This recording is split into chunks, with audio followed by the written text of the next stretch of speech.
আলাইকুম guys, mini kitchen YouTube চ্যানেলে আপনাদের সবাইকে স্বাগতম। আজকে আমাদের রান্নার রেসিপি রুই মাছ ভুনা। তো কথা না বলে শুরু করা যাক। এখানে আমরা নিয়েছি আগে থেকেই বেটে রাখা মশলা এবং লবণ হলুদ মাখিয়ে রাখা মাছ। তো চুলায় একটা কড়াই বা প্যান বসিয়ে তাতে পরিমাণ মতো তেল দিয়ে দিতে হবে এবং তেলগুলো গরম হওয়ার অপেক্ষা করতে হবে। তেল গরম হয়ে যাওয়ার পর এর ভিতরে এক একটা করে মাছ দিয়ে দিতে হবে। মাছগুলো খুব সাবধানেই দিতে হবে যাতে তেল ছিটে গায়ে না লাগে। তো মাছগুলো দিয়ে দিতে হবে ঠিক ভিডিওতে দেখানো মতোই। মাছগুলো সব দিয়ে দেওয়ার পরে কিছুক্ষণ অপেক্ষা করতে হবে। তারপরে মাছগুলো এক একটা করে উল্টিয়ে দিতে হবে। মাছগুলো উল্টানোর সময় মনে রাখতে হবে যে এগুলো যেন ভেঙে না যায়। খুব সাবধানে মাছগুলো এক একটা করে উল্টাতে হবে।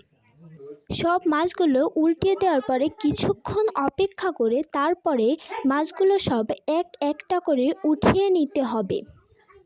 সব মাছগুলো উঠিয়ে নেওয়ার পরে আগে থেকেই বেটে রাখা মশলাগুলো এক করে কড়াইয়ের ভিতর দিয়ে দিতে হবে।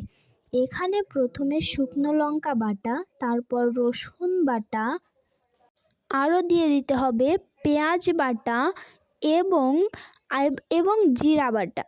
এগুলো সব দিয়ে দেওয়ার পরে দিয়ে দিতে হবে পরিমাণ মতো হলুদ এবং লবণ। হলুদ লবণ দেওয়ার পরে এগুলো কিছুক্ষণের জন্য নাড়িয়ে নিতে হবে। তারপর এটাতে দিয়ে দিতে হবে 1 কাপ পরিমাণ পানি। পানিটা দেওয়ার অপেক্ষা করতে হবে মশলাটায় জাল ওঠা পর্যন্ত। মশলাটায় এরকম জাল উঠে গেলে এর ভিতরে দিয়ে দিতে হবে আরও দু এক কাপ পরিমাণ পানি, ঠিক পরিমাণ মতোই।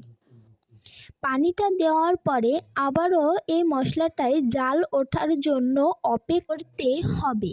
তারপর পানিতে জাল উঠে গেলে আগে থেকেই ভেজে রাখা মাছগুলো এক একটা করে দিয়ে দিতে হবে। মাছগুলো দেওয়ার পরে এর উপর থেকে ছড়িয়ে দিতে হবে কিছুটা পরিমাণ ধনিয়া পাতা। ধনিয়া পাতা দিয়ে দেওয়ার পরে কিছুক্ষণ জাল করে নিলেই তৈরি হয়ে যাবে আমাদের রুই মাছের রেসিপি। তারপর এটাকে সুন্দরভাবে নামিয়ে নিতে হবে। তাহলেই তৈরি হয়ে যাবে আমাদের রুই মাছের রেসিপি। আপনাদের কাছে কেমন লাগলো আমাদের রুই মাছের রেসিপিটা সেটা কমেন্ট বক্সে বলে যাবেন এবং আমাদের চ্যানেলটা সাবস্ক্রাইব করে দেবেন। আল্লাহ হাফেজ।